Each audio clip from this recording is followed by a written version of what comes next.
Welcome to Thrive in the Mess. I'm your host, Lisa Hutchcraft Whitmer. So, hey friend, welcome to Thrive in the Mess. And I am excited to have a friend of mine on here. His name is Tom. And we are taking a look at when you lose your spouse. And he lost his wife in his 20s. And we're going to kind of take a deep dive and look at his journey with that and his story. And Tom, I am just so thankful you are here at Thrive in the Mess, and welcome, and so happy to have you here. Great to be here. And I've been a big fan of your families for really my whole adult life. Ron Hutchcraft, your dad, is an inspiration to me. And man, I've just benefited from his years of ministry. Oh, wow. Thanks, Tom. That's, my dad, a lot of people ask, is he the same at home as he is, in public? And I'm like, yes, but the humor is still just as bad. It's just Oh, just still crazy. So, oh, but yes, and his love of Jesus, and he's been through loss. It was yeah. a loss in his family when he was a child that really his family looked for hope and answers and found a relationship with God in the middle of all that. So, but jumping back to you, so, okay, you are, in your 20s, I guess, when you met your first wife. We're not going to do spoilers yet of what life is like now, Sure. but let's jump back to where are you at in your 20s? You meet a young woman, you want to get married. Just kind of tell us some of your story.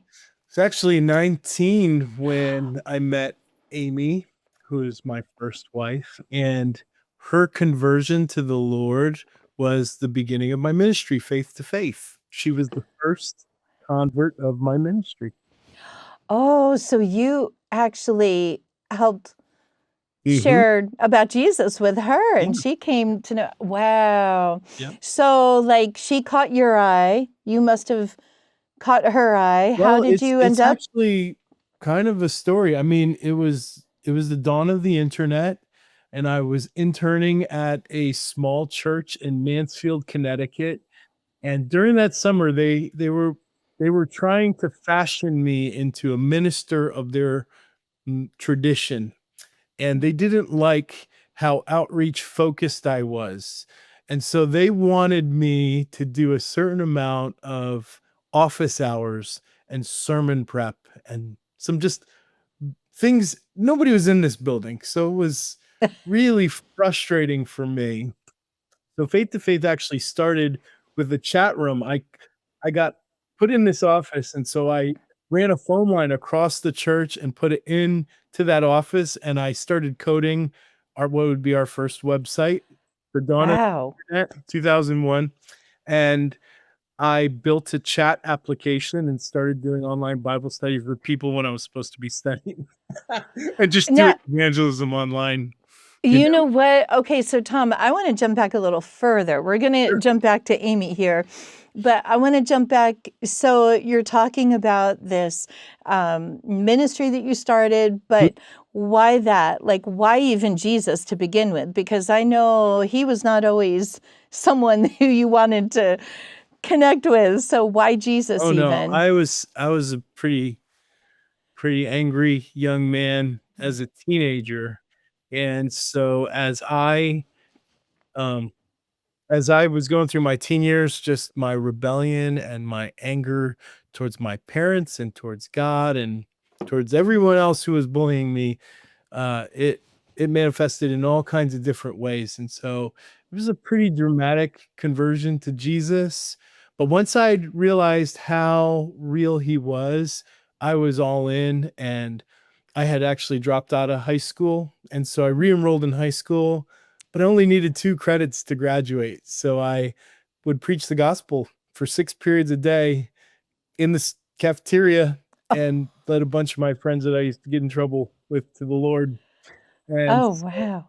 so I went in pretty hard, and that's as a 16-year-old. So by the time I was 19 and I founded Faith to Faith, I are like I didn't really know evangelist, what like I was trying to discover what it meant to be an evangelist, but I just knew I would not be happy behind a pulpit every Sunday, and I also would not be happy stuck in an office doing office hour or even church office hours was not exciting to me. I felt like I needed to go and I needed to tell people who were as lost as I was about Mm. Jesus. So So that early job description of office hours and sermon prep, you were like big. I mean, they were trying to discipline me into it, and I was trying to find ways to follow the rules and still do what I felt like God Right. had hard to do.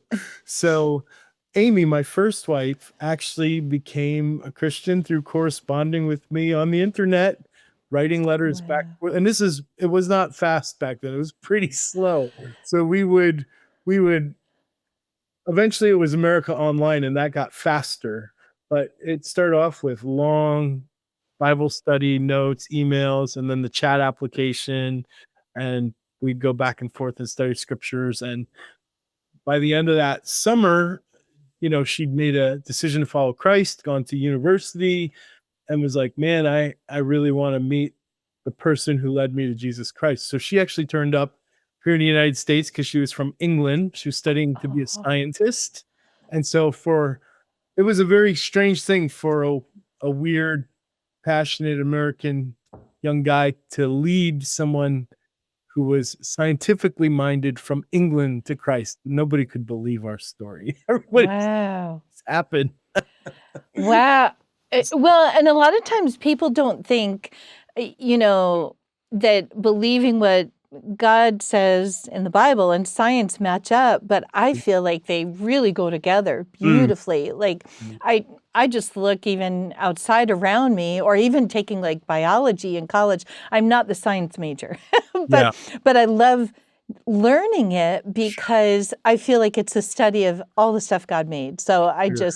it's mind blowing. So I love that she was pursuing that. Wow. So Well, you meet the her. the British university system pretty hostile against Oh, um religion in general. And, Amy would try and build her faith into her work. And one time she got called out by the professor in front of the whole lecture theater. She'd given um some kind of presentation and kind of try to weave her God story into it. And the professor actually said to her, "Hey, the religion college is across campus, and if you want to oh, be part of that, then maybe you wow. should change your majors because it has no place in this scientific Wow. college." So Wow. Interesting. yeah, right off the bat, it was very hostile for her to Uh, become a Christian. Um, but it was a funny thing. There was some DVD series that had come out around that time. I can't remember the name of it, but it was supposed to be a little apologetic, but also kind of went into archaeology and stuff like that. And mm, I'd I kind love of that too. mentioned this, turned her on to it. She was working through that, and we'd come across like a talking about dinosaurs. And I said, well, I think dinosaurs could be in the Bible. Let's look at the book of Job and read about some of these creatures God is describing to Job. And I said, does this sound like any kind of animals we have today? And that was where the kernel of faith was born. Like she was like, whoa, if dinosaurs could be in the Bible, then maybe there isn't a contradiction with science, this idea that you had. And that really kind of opened, like, it allowed her mind to like stop fighting so that her heart could receive what God wanted to do for her. Wow, because they really beautifully go together. It's amazing. Even, you think of stars are talked about in the Bible, just all the things, Sure. it's everything. It's amazing. But so she comes over, you meet, and And this is pre 9/11, so you could go right up to the gate to pick someone up. right. And so I knew That's that like an old romantic comedy, it and go was, up and to the I gate, I I knew that this person was coming to visit. I knew it was a girl. I didn't know anything about her. I really didn't know what she looked like in any kind of meaningful way. So she gets off the plane and I'm like, "Holy cow, this is a beautiful lady." And then I was like super nervous and I was like, "Oh my gosh, what did I just commit to?" So like it kind of reversed on me, and we're I'm driving down the road. I actually remember getting pulled over by a police officer because I kept looking over looking at her while driving and swerving. There's a dating tip right there And for I'm like, like, and apparently it looked like I was drunk driving, but I was so nervous, and I just kept looking at her. I couldn't believe that this is who came off the plane. I was like, oh my gosh. So wow. super awkward first moments together because of that, but it's a laugh now thinking about it. It's a funny Oh, moment. I love that so much because nowadays everything is like there's the video included and stuff. So and it wasn't like this was a dating app where like there's the No. swiping. This was literally, a total chat, just chat, no Yep. picture with it, No. So, No. wow, I love that. So, dating tip: don't get pulled over when you meet a Oh pretty my girl. gosh. Yeah. Yeah. That's awesome. Yeah. So, okay, she's here to visit and stuff, and something happened Yeah. because I mean, you ended up dating, once I and saw her, I was like, oh my gosh, this is this has got to be it, and I did all the things to like try and ask the Lord, hey, is this my wife, you know laying out all kinds of weird fleeces trying to get God to confirm this thing. But at the end of the day, it was like she shared her feelings with for me. I It was easy to do that on that time where we were together, and then she went back to England, and I thought, oh man, how's this gonna happen? And Mm, she said, well, why don't you come to England and see what my life is like? And I thought, I can't go there unless God uses me. Like, England has to invite me to come. Like, I'm not gonna come for a girl. So she went and joined a local church that fall. Um, in between, so she came at Christmas, so she'd already joined the local church in the fall, and she had presented in such a way that the church thought she was a seasoned Christian, made her the church treasurer. She's only been a Christian for like 3 months. wow. So she goes back to the pastor and advocates for me to come as a guest preacher and to invite me to come to England. So I get this email from a pastor in England asking me if I'd like to come and preach at University of Kent. And I was like, whoa, Wow. wow, what a sign from God that I should pursue this woman. So Well, it worked out. I. I showed up in England with a ring. So yeah, Wow. You I took knew. that as a sign from the Lord that that was it. So I Wow. went, I preached my first meetings as faith to faith, and proposed.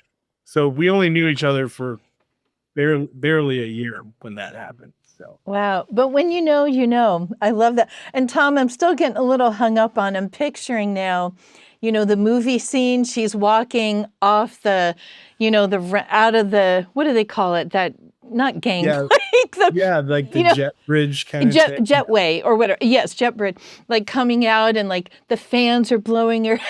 Oh my gosh, it You're wasn't like, quite like that, but I that's what definitely I'm was like, picturing. oh, like I was like, oh my gosh, I didn't know I'd led this beautiful woman to Christ. Well, and how amazing all the pieces that God Mm. brought together. I love how he does that with bringing people together. So, okay, did she say yes? She did, but I mean, it's not in the way that I had planned in my mind, because we both had kind of we figured out how to do like a day trip to Paris, and so I was like, oh, that's like a romantic place to propose. We can go up the Eiffel Tower, blah blah blah. And as soon as I got to England, I don't know if I was young. I mean, I was 19, she was 19. We got into a massive fight, and like Oh it no. almost ended the relationship right there on the spot. And I was like, well, I'll just go sleep in the airport till my plane comes, which would have been like 10 days. That's not realistic, but Oh, but that's how you it was feel. like, I, at that moment where the fighting had happened and she had left the room and I was all by myself, I realized that I was panicking because I was about to commit my whole life to this woman. And so I was poking all day, just poking, trying to figure out if I was making the biggest mistake of my life. And Mm. once I'd realized that that's what I was doing, I was like, well, I need to repent right now. And then I got down on my knee, and part of the makeup was proposing. And that was the only time we ever really fought like that, was just on the front end, me figuring out if I was doing the right thing. And once I was in, I was in. So, But that's yeah, what a great example. That's kind of a nice takeaway of, when something like that comes up in a relationship, marriage or any relationship, of really saying, okay, God, what do I do? I'm sorry for this. And then like going to the person right. and apologizing. So what a beautiful thing, even that you figured that out before launching into marriage. Some people Yeah, never figure and that then out, you know? when we went to Paris that weekend, it was a mess because I got like the stomach flu. So it would have been a disaster to propose that weekend. So it all ended up working out. I'm sorry. Now I'm picturing the movie scene with that. And It's I'm so, running to the toilet every 10 seconds. oh no! Too Oh much goodness! information, but I'm just Wow, saying not Paris would have been a disaster. I had a terrible time in Paris. Terrible. God had a different plan. Wow. Well, so she said yes, and then you guys ended up getting married. And did There's a she move yep, here? Did you yep. move there? How did that She work? she you know, even going through school was difficult for me. I wanted to be out preaching the gospel. It was a chore to really study and apply myself. And in fact, I don't think I would have passed biology if she didn't coach me through it over the phone. But um, she refused to marry me unless I graduated. So we were engaged the whole of my college career, and we'd see each other on breaks. And she held the position that if I didn't care enough to get my degree, then she wouldn't go through with the marriage. So Mm. she really held me to the fire. I graduated, and then she had one more year left because she'd started university a little late, and so she had one more year left. So I enrolled at the same university, did my master's degree at the University of Kent, and it was like my year in missions. So we married here in these States, and then we moved to England together for that first year of marriage.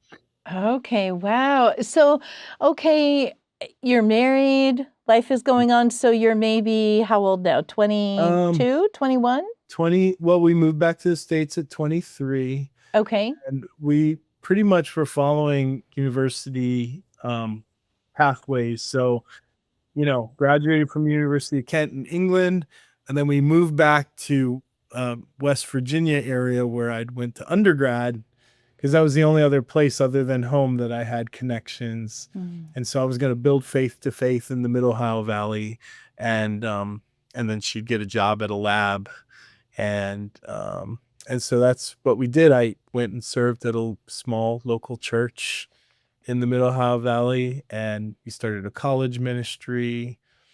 And yeah, 23 years old. So we'd been together a few years. We'd been married a year by the time we settled in the US. So fast forward, did she get sick at a certain point? Yeah, so it was that very first night, college night. We just advertised we were going to do it. Um, I was basically leveraging my relationship at my undergrad to invite kids down to my church, and we were going to build like this student ministry or college ministry out of that. Encouraging young people, which And you've spent your whole that was life doing. the very first night, and Right. she had developed like this like winking problem where she kept winking, and Mm. I said, well, maybe you just need some glasses. So we made an appointment for her to go to the eye doctor that night, right before college night. And so the appointment's taking forever. I'm very impatient. I remember just pacing around the room going, man, this is taking way too long. We've got big things, we've got plans, we've got stuff to do. Hurry this thing up. And then the doctor comes out to see me and says, hey, she's going to need some very big glasses. And I was like, that's not true. She's had perfect vision her whole life. How do you go from perfect vision to needing, you know, Coke bottles for glasses, Right. And he says, well, I could dilate her pupils and look a little deeper. It's going to take a few more minutes and she won't be able to drive. We're going to really open them up and look and see what's going on there. And so I was like, oh, okay, if you think we need to do that. and he opened up her pupils and looked deeply in and came out in a panic and said, "Something's Oh, against your optic nerve, and you guys mm. go to the ER right now." So college ministry never officially long. I mean, maybe it did, and just I wasn't part of it. I don't know, but Mm. went straight to the ER, and our life was never the same. Oh my goodness. Wow. And that's a part of exams, and I just never thought about that. It's Mhm. just kind of more of an inconvenience of, okay, get dilated, and then Yep. I think that's where you have to wear the little things when you leave or whatever, Yep. so you don't Sometimes. let too Yep. much light in or whatever. Right.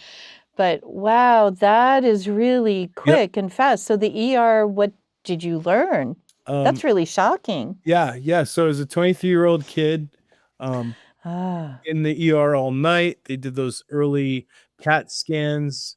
I always make jokes when I'm nervous, and I remember the doctor coming in. It's a very serious moment. There's Mm, maybe a few family friends near us, and we're waiting for hours and hours in the general ER. CAT scan comes back, and the doctor says, "I have your results." And I said, "Yes, but I'd like to ask you, do you still use actual cats when you perform this PET scan or yeah, this CAT scan? Or have you upgraded to actual technology?" He was very offended. He oh, laughed. I was laughing at my own joke. that's Actually, it so was cat going. or so it didn't hit. It was like a Oh, weird, right. like a joke like that. And then he be That's coping. It's a way to cope, though, yeah, too, and in the then he middle. says, Right. "Hey, we can see a tumor in her, like we don't know if we want to call it a tumor. We see a mass size of a golf ball. She's Mm, gonna need to have more tests."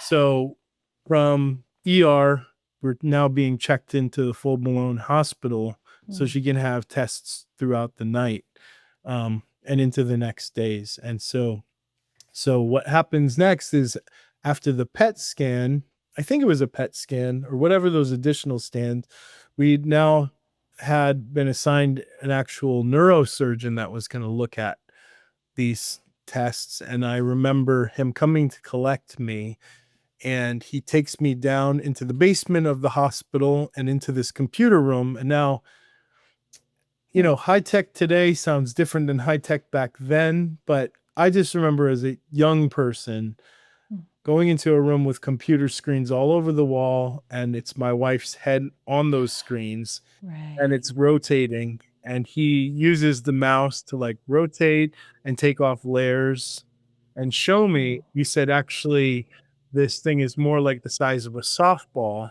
or grapefruit." And he's like, "We're gonna have to do emergency surgery, but the problem is your wife is too young and beautiful for my conscience to allow me to do this surgery." So he said, "I'm not taking this case. I'm just telling you as a courtesy. I'm going to give you a card of a friend that you can call, and I'm off the case. I'm very sorry. You can give him a call, and maybe you can set something up with him." So he essentially just leaves me as a 23-year-old guy alone with this information, including the fact that she has 6 months to live, and says, Oh. "Sorry, like I'm just gonna leave it to you to tell her," Oh. and he left me in the room and just walked Oh away. my goodness. And so I I, like, kinda, like, wandered back out into the hall, wandered back toward the elevator, and when I got to the elevator, I hit the button to go back up to the top floor where she was, and then I hit the stop button, and the elevator comes to a halt, and I just crash on the ground. Like, I just slumped down in the elevator, and I'm, like, thinking, like, "Oh my god, what am I gonna do? Oh my god, what am I gonna do?" Like, it felt like, a piano had just kinda been dropped on my chest, but at the same time that, like, there was this weight on me, I did sense that, like, the piano was in a net and the full weight of the piano wasn't being allowed to drop. Oh. I did sense that. Like, it was still heavy though. Like, it was heavy enough for me to know that it was gonna kill me, but also just enough relief to know that there was something holding this piano up from obliterating me, if that makes sense. So I'm laying Mm, there, like, slumped in the elevator going, what am I going to do? What am I going to do? And then it was almost like the Holy Spirit. It's not like God spoke audibly or anything, but just in my mind, like I heard like my question reflect back to me, almost like someone else was in there saying like, yes, Tom, what are you going to do? And in that moment, it was like, it was a choice. Like God was giving me a choice to decide if I was going to step into everything that was going to come next and represent him. So, you know, it, I pulled myself together and I was like, right, what am I going to do? Well, Lord, I'm going to follow you. And so at that time, what that meant was I'm going to go up there, take the bull by the horns, tell Amy black and white what I was told, because that's the way she likes to hear things. British Mm. people like black and white. So I'm going to walk into that room, tell her exactly what he said, pick up the phone, call this other referral, pick up the phone, call the church and get the prayer chain going and be a man about it, you know? Mm. So that's what Wow. I did. I walked in the room. I mean, in some ways it was like the coldest hug I'd ever given someone, you know, and it's my wife, but Mhm. it was like I didn't know how to emotionally comfort her with this information. Like, doctor says you're gonna die in 6 months. I don't know what to tell you. Like, Mm. I didn't even know how to give her the comfort of the Lord. And I hug her, and it's like a very cold hug from my side. She's starts crying immediately, and like, oh my God. And and then she blurts out, great, now you're gonna meet someone even better than me and have a whole beautiful family without me.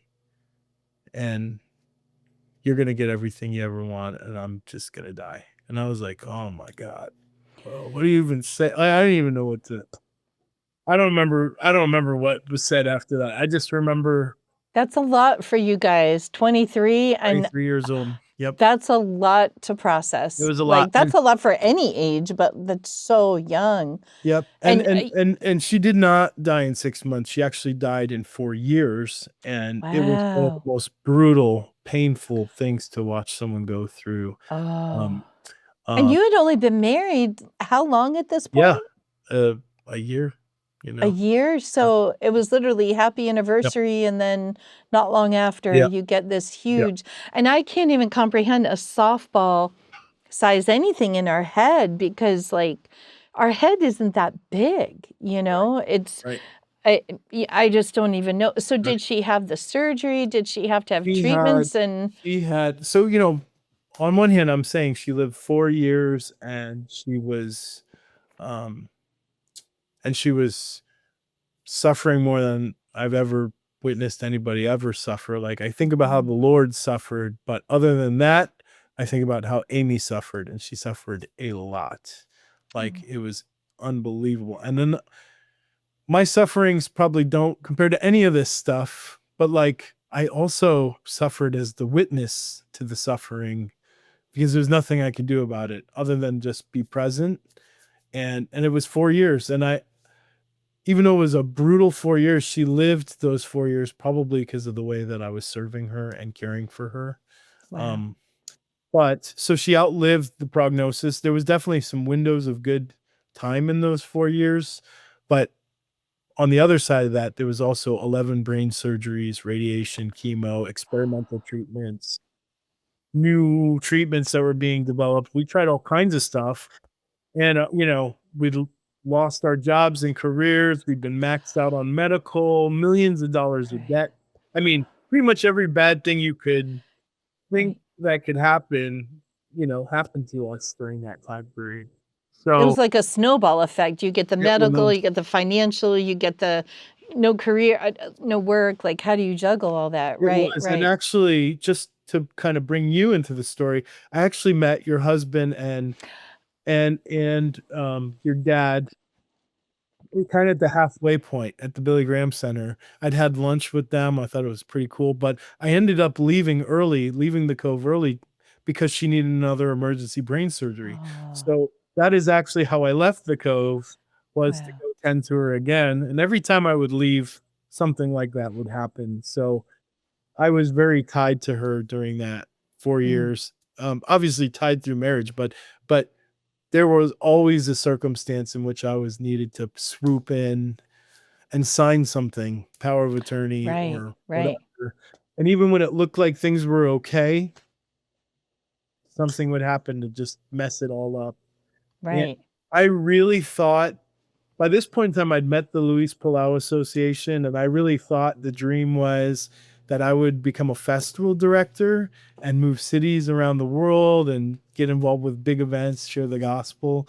And I just organized my first, after her initial diagnosis and first surgery, I went to Poland and organized an affinity evangelistic effort in the city of Łódź that was super, super um, successful. Just watching God's Spirit pour down on a city that was not very Christian. Nowadays, it's a very Christian city, but back in Mm. those days, not so Christian. And And I want to throw out there for anyone who's like, okay, well, to me, that word evangelism or like that's a not cool word, but what mm, it means basically is just sharing the good news. yeah, And basically, yeah, like for Tom, you said your life, you were angry, you were, being bullied, you had issues with God, issues with your parents, absolutely, and all kinds of things like that going on. But then you found hope in a relationship with totally, Jesus. totally, And and then you were like, I got to go tell other people. And that's what that yeah. good news is. So And just and to and throw that out there, that's what it, that means, I'd love to take that further too, because when someone's life is on the line and Mm, you're really considering eternity and you're considering, is there any more to life than this? Then it's not just like the joy and the hope that I'm found in Jesus. It's like, no, this is actually all that I have. And even mm, if I never experience another day of joy on this planet again, I will hold on for dear life to mm. this cross because it is my only hope that something is going to be reconciled in this whole miserable existence that I watched play out over those 4 years. This is it. Jesus, if you never do another good thing for Amy and I, the cross is enough. And I will die on that hill. I will die on that hill. I will punch. I will fight. I will kick. And I will take as many people as I can with me away from the kingdom of darkness in response to this brutality that happened to us. It was like, God, I am surrendered to you, and I will go out in the blaze of glory if it means punching Satan in the teeth for Mm. taking my beautiful bride of my youth away from me. Wow. So that is sort of the Wow. foundation, the shape of the first 15 or so years of my Christianity. So sometimes people, when they encounter me and they understand, or they move close to the ministry, I'm in a new stage of life now, a new stage with family and stuff. But especially during those sick years, all the way through the single years, it was a very militant style Mm. approach to how I served Christ, um, You were passionate. because This this defined you. there was just a lot of adversity to overcome, Mm. you know. And I'm not saying that I overcame it in my own strength, but I think sometimes when men are challenged to put on their big boy pants, we're not always ready to do it. But I think God has made men unique in that when we accept the responsibility, um, not that we should serve Christ only solely out of duty, because like he desires mercy, not sacrifice, right? But but as men, we can sort of pull up our bootstraps and put our hoodie up and head down into the wind and set a course in motion and just kind of lead. And so I really embraced um, I just really embraced my role in recognizing that I introduced Amy to Christ, and it's not that I was her savior, but it was very clear that God had called with me to walk this woman right up to eternity's gate and make sure from my end he walked through that door. Um, if that makes any sense to you. That is just really powerful. And when you even entered that, you were sharing the good news with her because you had only heard this good news just like a year or two before Yeah, and I'm not yourself. sure that I won her to Christ with a true gospel. I think there was some health and wealth stuff mixed in there. I think there was some best life ever stuff mixed in there when you come to Christ. But that And I comes think later, that like we learn. experience Yeah. really helped clear that stuff out and make the gospel real for me, like what it really means to not just embrace Jesus as Savior, but as Lord as well. He's not just the guy, give your life to Christ, now do whatever you want and Right. however you want. But you submit your life and you give your life back to him as a ransom, for what he's just done on the cross. And then he can do with it what he likes. And if he wants it to go up in smoke so that he can get glory, then so be it, and to be at peace with that. And so obviously I would never want that to happen to someone I love. I'd prefer it happen to me, but what can I do? I can't do anything about her situation, but I can preach that gospel and I can offer that hope to others who are suffering and know that this world isn't where it's at, and that God has so much more for us if we just surrender. Wow. As I hear you talk, and thank you for going back in time to share all this. I Sure. know it's not probably the most fun memories. I think of that moment in the elevator, but I'm sensing there are probably other moments like that where you're like, okay, God, just because it was brutal from what you're saying, watching Yeah, someone walk through cancer. sure. And also as a man, as a human, but as a husband and as a lot of guys want to fix it. What can I do to fix this? Right. And there are times even like when Rick and I are talking, it's like this isn't something I need fixed. It's just Right. something I need to have heard, just to have Absolutely. you be there. But you can't fix cancer. You can't fix a softball thing in your wife's head.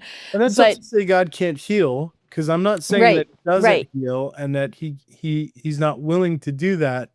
But sometimes that's not the route that, I mean, actually, to be honest, Amy's healed now. She's with the right. Lord, to be absent with the bodies, to be at home with the Lord. She is fully healed now. So we did get the answer to our prayer, but not in the way that I Right. wanted.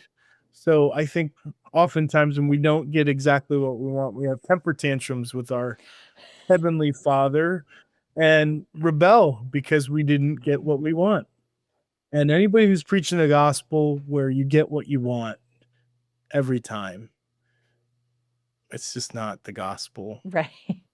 Like we get what's best for us and we get what's good and what's right and what's true, but we don't necessarily get what our flesh desires or even what our human eyes think is right.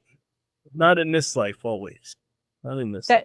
That's similar to the day my mom died, and I prayed in the ER, God, could you have life come back into her eyes? And he took her home instead that day. He did put life in her eyes, but in a different way. But so as a man walking through that, yes, God can heal, but you served her. That's kind of a takeaway. Like if someone walks through this of, well, this isn't, I can't fix this. I can talk to God about it. I can pray. You talked about that, getting other people praying. You Yeah. served her, but how did you walk through this without getting angry? But I'm sure, or what did you do when there were those angry moments? Yeah, How do you deal with the roller coaster of all the emotions? I mean, all the emotions are all still there. It's just if your life is surrendered to God, like he can redirect stuff. I don't know why I didn't get wrapped up in sexual sin, for example, during that time. Like Mm. like the opportunities to cheat were probably there. The opportunities to check out of the marriage were probably there. I honestly, it's a long time to not to hold it together. And I don't think it's because I'm awesome. Right. I really don't. I think God protected me from myself and my instincts and my flesh. It's the only thing I could think of because I'm not that cool. I'm just not that good. But the evidence of his presence, like he Mm. would profoundly um he would profoundly make it known that he was with us throughout that process. For example, and not limited to, but this is a big one. Amy passed away an hour after Good Friday. Um, she had been seeing the Lord in our room for the 2 weeks leading up to her death. I wasn't seeing anything. I was really irritated that God would visit her so profoundly, and I would not even get a taste of that because I was the one serving. And I would be like, good. Like, I can't even get like a little glowy thing or something to like let me know this is all worth it, you know? But she's over here having full on encounters and reaching for you. Wow. And, like, what is this? But then he took her an hour Mm. after Good Friday, and I was scheduled to preach Easter Sunday. Now, for a Christian, Easter is it for us. It is the Super Bowl of Christianity. And to be scheduled to give the gospel that Easter Sunday was wild. Like, Mm. it was just wild because number one, Amy's life had been hot dog bunned right in between the death and resurrection of Jesus Christ. Right. And now I'm given the responsibility to tell the public that she's gone Did you during my preach? gospel presentation. And Oh, so it was a moment in time that even those 4 years of frustration, like it was almost like the outlet was the next day. mm. And I don't think I've ever preached the gospel that clearly in my life. I don't ever think I've with so much raw passion. And Mm. I still meet people to this day that say, Tom, that Sunday, that was the Sunday I came to Christ. And to skip very far ahead, years later when I took my now wife of 10 years this summer, 10 years, um, Wow.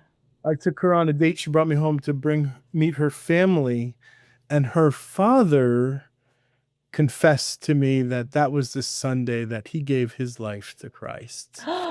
So, Oh, so my wow. future father-in-law was becoming a Christian as my Wow. first wife is like you can't those Only God. variables you cannot if I were to even weave a set of circumstances where I get to win or whatever, I couldn't have imagined that kind of fruit coming out. And it's not just like, oh, he gave his life to Christ. Like he came to church for our church, Calvary Chapel, for the first time to make a deal with God because his grandson Ryder had a brain tumor. And he died of a brain tumor. Oh, Died of brain cancer. He comes to deal with God and say, God, I'll trade you. oh, And he's hearing a man up front who just lost his wife from brain cancer and says, forget about this life. Forget about making deals with God. Like, give your life to Christ now. Join us in eternity. Join Amy and I. We invite you to give your whole life to Christ. And he did. And he's a businessman in our community. He's done unbelievable things for the gospel since then. Fueled me to share the gospel in so many ways, and ultimately gave me his daughter to marry wow. and continue on in the work. So, like, there are so many. It's not like happily ever after because, like, there's Mm. loss and pain. Um, I still think about Amy's family, and I go and visit them every chance I can get in England and bring like the good news into that household because Amy was the first Christian in her family. So Mm. as often as I can, I go back to the countryside in England. Anywhere the mission puts me close, I take a couple days to go down there and to just minister to Amy's sister and her mom, and now what would be my nephew and niece, that Wow. weren't around when Amy was alive. and just tell stories, and we visit the grave, and I tell the gospel to the children, and try and stay engaged on that side of the fence while fully recognizing that God is, you know, he can make all things to work for good. This is the scripture, right? For those who love him and are called according to his Right. purposes. So even if the cards are terrible cards, you've been dealt the worst cards. Like he's still like going like there's a God story in this. And your dad so big on those God stories, isn't he? Like talking about the God story. You can't make this stuff up. You just can't make it up. It literally is the only God, and I love the takeaway you saying of being involved in still with Amy's family, Mm. and I'm sure they so appreciate that because of just the distance. I'm sure during some of her walking through, you know, cancer and those years, and what a beautiful thing. And we did have a spoiler alert about you have a beautiful wife Yeah. of now 10 years. Happy Yep. anniversary early. So, and Tom, one thing, there's a verse in the Bible that meant a lot to me after losing my mom that I could not help think of. And I actually, it's Psalm 56:8, and it says, how God keeps track of all our sorrows, Mm. not some, Mm. all. I love that word all. It's in a lot of places in the Bible. You have collected all my tears in your bottle. I think it originally said like in your wineskin.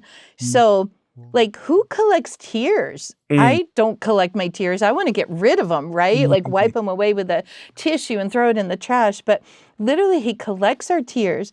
You have recorded each one in your book. Like, God loves us that much, like the one who put the stars in like the sky, and he collects something that we can't even count that. How many tears did you cry during that time, in that elevator? Like, Wow. God wrote every single one down in his book. That's just mind-blowing to That me is that mind he cares that much blowing. about us walking through grief and sorrow.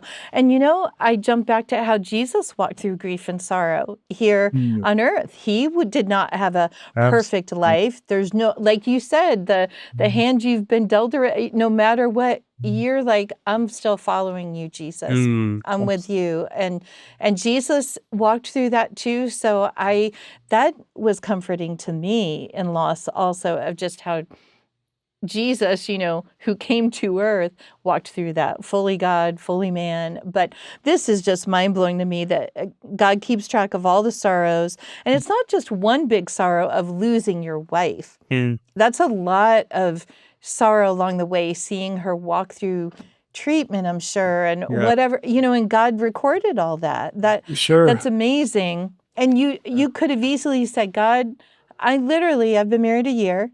Really? My wife has, you could have been very bitter for your whole life.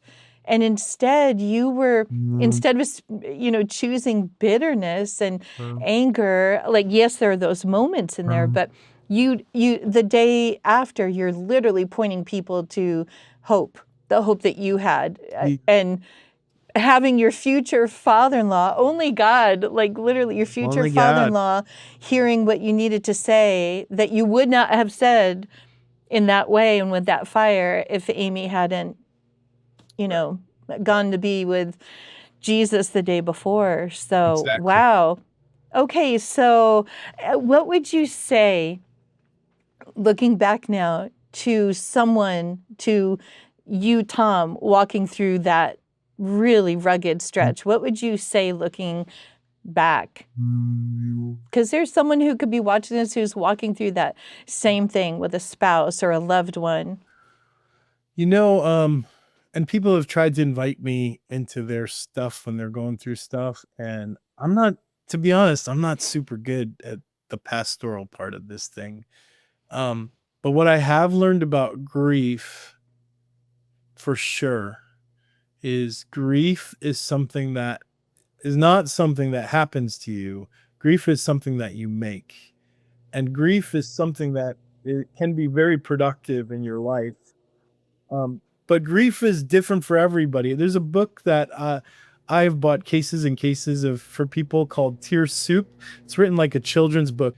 Basically, it's talking about a recipe of healing after you've lost something or someone. So grief can, come in many forms and sizes and can happen for a variety of reasons. And the one thing that's probably most insulting to someone who's grieving is when you say, I know exactly what you're going through. Um, I, I'd tell my story about Amy, and then I'd get like dozens of divorced people to say, yeah, I lost my wife too. She cheated on me. And I'm like, it's not the same. It's not the same.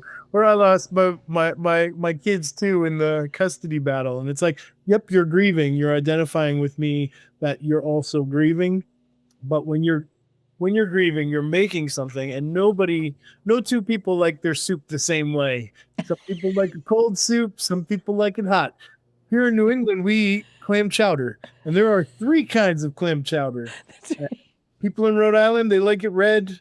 People in New England, we like the white stuff. Even though they're part of New England, they always got to do their own thing in Rhode Island. And Manhattan has a clear one, right? Manhattan has a clear, or is it the other way around? Manhattan's red, Rhode Island's clear. I think Manhattan red. I like the white one. I like Well, the that's cream the New one. England one. That's the only Yep. one that matters, really. Yes, right. Along with New Jersey pizza. No. But that's my point is everybody likes Right. things to their taste. And when you're making something and it's productive in your life, it's quite offensive when people try and force feed you their soup that they made to their taste upon you when this is something very close to your heart and something you have to really work through in some ways on your own or on your own with the Lord. And if you're doing it with the Lord, then he's kind of your guide. I was able to channel my anger into my hatred for sin and for Satan. And I mean a deep hatred for Satan. So I was able to channel my fury at Satan, and like make it my mission to snatch, like, and ask the Lord, I can almost imagine, not that I'm as strong as Samson or whatever, but like, he had his strength taken from him and he's, disgraced himself. And now the Philistines are parading him around. They've taken his eyes out. His strength is gone. And he's just performing for a bunch of heathens and they're an entertainment for them and mocking God. And he asks God in that final prayer, right? If he can just one last time give his life and be strong one more time so he can take them all down. And he knocks those pillars over and takes them all out. Like I feel like that's how I felt that Easter Sunday. Like, please put the ball in my hands and let me run this ball down the field. If I could ever run this ball down the field, it's going to happen right now. I want these souls so bad. I want to take this from Satan so bad. And I want to make meaning out of this incredible loss that I feel, So you were 27. 27 when she passed. Yep. And you did take the ball down the field. And honestly, Tom, you've been doing that the rest of your life, and I can't help but think of that is so young to walk through such a big loss, and not just a loss that was not quick. It was a lot of sacrifice. And what would you say to a newly married couple? You go skipping off into the sunset. Nowadays, Tom, you're younger than I am, but like nowadays there's such an aesthetic. Everyone, I told Rick, I'm amazed every girl has her nails done.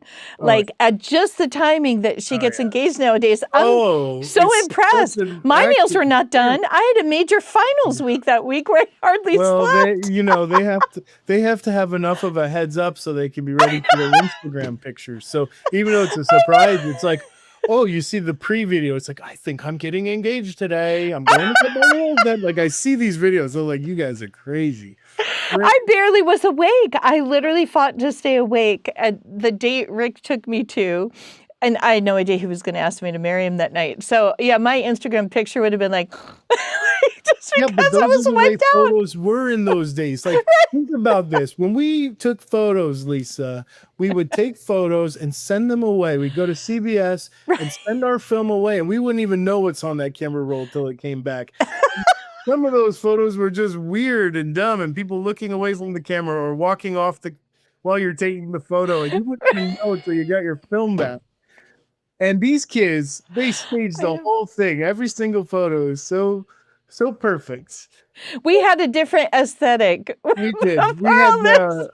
whatever is, and then we picked the best ones Right. and pin So, those. what do you say to someone today who, and honestly, any age, but they have a great aesthetic, they're just getting married, and what do you say? Because you're kind of like, oh, yay, we go skipping off into the sunset. Sure. But sometimes it's hard. Marriage can be hard. There's Marriage is disagreements, hard. there's conflict. But Yeah. what do you say, like even then, with having the perspective of life is short, Yeah. but life really was short Yeah. as a couple. For sure. I mean, I'm a stepdad now to my latest wife, Summer, and her two kids, Chandler and Emma. And Emma is also gotten married young and has a baby young. And when she was getting ready to get married, Summer and I sat her at the table and we were like, listen, young lady, life is very hard. And you're going to either get each other's back and take care of each other, or life is going to be like, life is hard, but you choose your hard. You know what I'm saying? Like, you choose how this hard is going to play out in your life. And you can either make it incredibly productive and fruitful, or you can allow it to just ruin you and make you miserable, So, I'm at a different stage of life now. I'm a little more settled, and God's allowed me to reclaim some stuff that was lost. This new stage of life, and even just getting to walk it out long enough to see God allow some wins to happen, even with the losses and the hardship. Like, it's all of it together. It's like a beautiful mess. Like, there's bad stuff in there, there's good stuff in there, but that's part of the gift of life, that you get to experience that full spectrum of being a human being. And so when I look at these young people, and even the second time around, going through the whole getting married again, thinking, any part of me that thought I was some Jedi master of marriage, as I went into the second marriage, I realized, whoa, if I did one marriage for 7 years well, and that's it. That's all I did, because the second marriage has nothing to do and doesn't even look like, there's some general principles you can carry over, but there are literally no two women alike on this planet. I can't be like, oh, I have a life hack on how I took care of that woman so I can take care of this woman using those same Right. exact technique. Nope, doesn't work. None of it works. And I just realized that I really didn't know very much at all.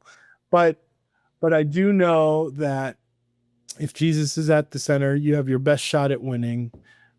If couples are aligned in that, if they're not aligned in that, it's going to be very hard. It's going to be very hard. And even when couples are aligned, it can still be very hard, but at least you're not alone in it. I guess that's the takeaway.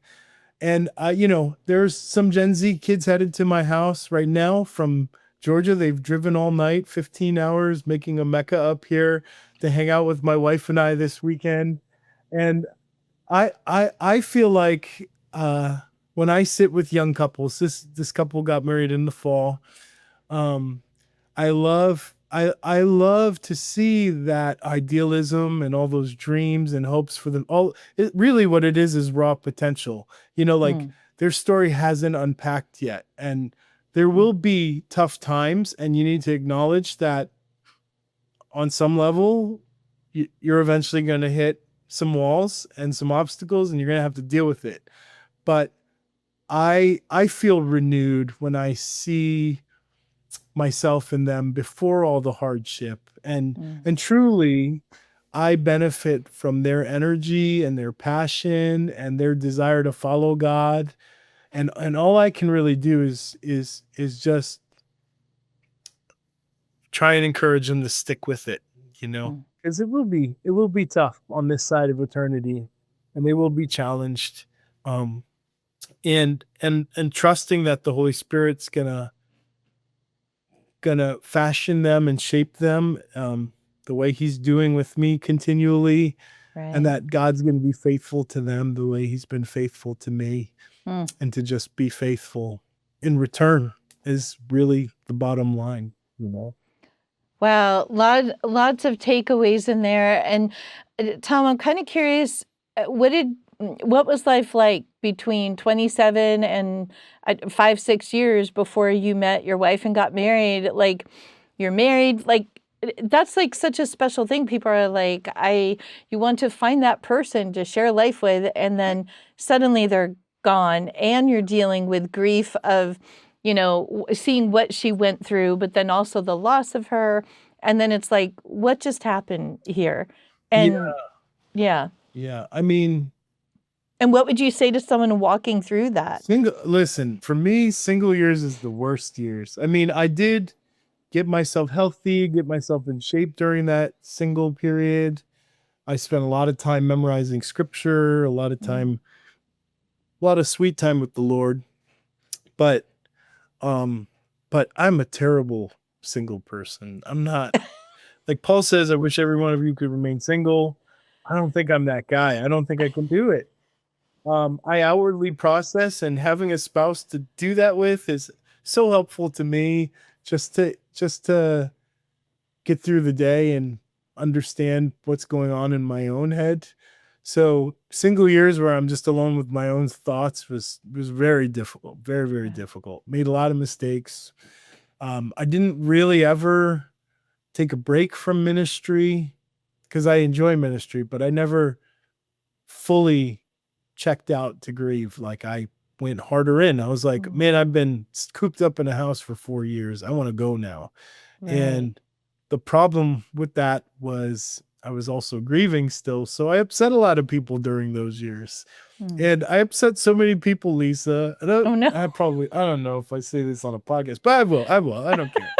All my life's an open book anyway. So I used to upset people at such a high rate during that time period. I carried around gift cards in my pocket. And sometimes at the beginning of a meeting, I'd slide someone a gift card in advance for the offense they were probably going to take in the meeting. And they'd say, look, I'm probably going to upset you today. So here's a gift card. It's terrible. It's terrible. But here's the thing though, what a beautiful thing in a way, because you were aware. You didn't have anyone to process that with at that moment, like you said, but Yeah. like, how many people just go around and like we say things that, I don't know, they might be inappropriate, offensive, whatever, but there's nothing, no apology, no nothing. But that's hilarious that you were so self-aware Well, that you I mean, did that. I It's was making funny, people but mad. Like, it would but you manifest in all softened the kinds of blow. ways. You Uh, softened the blow though. but I'll tell you right now, this is my favorite season Mm. in the sense that, not that there aren't hard parts to come, but that hard part ended. Mm. And now I'm in a position where I get to serve people like your son, Oh. with his amazing ministry, How to Life, and I get to really come alongside so many young people in these formative years where they're making these decisions and they're choosing, life and partnership Mm. and ministry and trying to reconcile all that. And most of the time, my best offerings to them is all my bumblings. Um, it's not it's not being a superhero of my own story. I mean, I know it can be really easy to spin it like that, but in so many ways, it's just it's grace filled with God intervening and stopping me from doing something dumb, or God intervening and redirecting me before I fell down that hole, or whatever. Mm. Like, it's God taking care of me, and me bopping around, just trying my best to hold on to Him. And so even when it comes to giving advice to young people, it's like the advice is it's God doing his work on you, not that this is how you should do it. Because the Right. best of our efforts is just not good enough. Like, it's not that good. Our ideas are not that good. Our strategies are not that good, but his way is always the best way, even if it's laced with hardship and struggle, Wow. you know. And you're saying all that after years, I think back to that moment in the elevator where you're like, you made that choice. Okay, God, Yeah. I'm gonna It was one still choice, follow you. right? It was one choice. I mean, and it was an Right. easy choice to make, but it was a hard choice because then I had to like Mhm. make it my continual choice. But that Mhm. is salvation, isn't it? Like it's an easy yes to say, Jesus, come into my life, take control, save me. But it is a question that we make that decision, but we have to continually revise our life to that question. Like, am I still surrendered to Jesus Christ? Do I still accept him today as my Lord and Savior? And am I Mm. still willing to follow him, whatever he asks me, and forsake this life and cast my worldly crown before his throne and declare that he is worth more and is more than anything that I love, any treasure in this world that I clutch to. Like, do I actually love him more? You Mm. know? So Wow. Oh my goodness, Tom, so many, just really powerful to hear that because that is a daily thing. That's mm, not a, even in the Bible when Jesus said, follow me, mm, that's what he would extend to people. And some of these fishermen, and one of them, well, I was listening to you, I couldn't help but think of Peter. mm, He could fly off the handle, cut off yeah. the ear of someone because he was so passionate Mm, about following Jesus, but he kind of had a temper. He just kind of, did things like, well, I'm going to do. But I think of how God even he said to Peter, he chose him to walk with him as one of these 12 guys during 3 years here on earth. And I love that so much because each of those disciples, each of those men who walked with Jesus literally had different personalities. But Peter's always jumps out to me because he just, he would fly off the handle. He's just so real. yeah. And we need to know that it's okay for us to be real and say, Mhm, okay, God, am I really going to stick with you during the hard things? mm, And yeah. I love seeing you chose to follow Jesus as a teenager after a lot of hard stuff, but then you still had more hard stuff, Mm. but you chose to still walk with him. And you easily could have said, God, that's it, I'm out. I don't Be deserve worse. this, It would be worse on my own. Like it'd be Right. worse. Lord, Right. disciples said, Lord, where else can I go? You know, it Wow. would have been so much worse to have to do all that without him. You know. Oh, wow. Well, Tom, thank you so much for joining us here for just, sharing of parts of your story. And I really hope, I believe it'll encourage someone who's walking through Mm, something like this, losing a loved one or grief of any kind, because the principles are all the same, just to mm, hang on to God in the middle of all that. yep. But thank you so much for being here. And friend, I hope you join us next time on Thrive in the Mess, and I hope you're leaving today encouraged.